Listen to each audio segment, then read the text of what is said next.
I am at the stage now where the instrument has been roughed out, and that was predominantly using the number 10 and the number 6 sweep gouges. The 6 is my favourite. I'm going to go and tidy it up now using the number 5, and we're going to have a much cleaner top ready for hand planing. I might even try this beastie, which has got such a small or such a large radius that we're pretty much going to end up with something flat, which is going to be awesome. This is the number 5.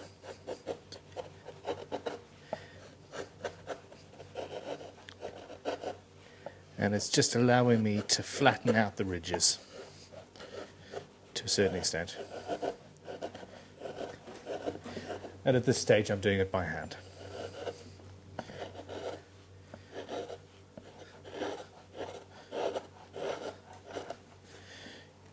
Here's a particularly flat one. That's almost acting like a giant plane blade. Just taking the tops off around where I've been carving. Now, this stage isn't absolutely necessary. It gives us a better idea of the shape before we start using our little violin maker's planes. But if you don't have violin maker's planes, then a gouge with this sort of gentler sweep, properly sharpened, really will save you a lot of fettling and sanding and scraping and all that.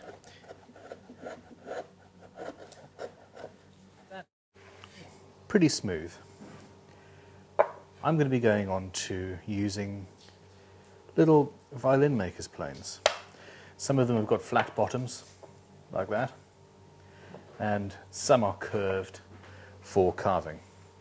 And in this case, the little curved ones are what we want. You could just get a random orbital sander now with a 60 grit sanding disc on it and use that to rough away the excess. But that's not quite as precise as I would like. So this is the curved edge, little curved bottom. They're called thumb planes or violin maker's planes. And this is going the other way across all of the carving that we've done to this point, smoothing it all out. And the bigger one when required. You can hear it go.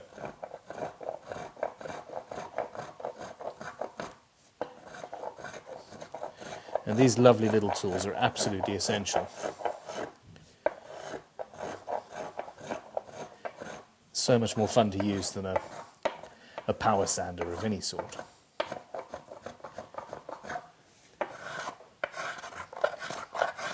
At this side, I'm going across the grain again.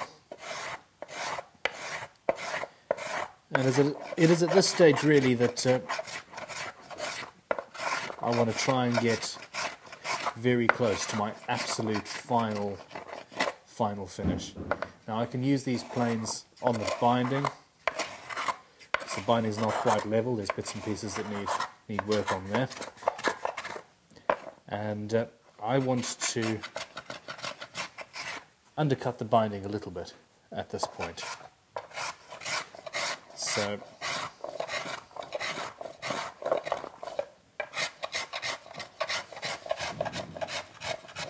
off we go. Now you saw me going from this point to that point and going down, and that's going with the grain. And if I'm going this way from here, I want to go down that way, which is down the other side, also going with the grain. At some point in the middle, you're going to start doing tear out and that. And that's not what we want.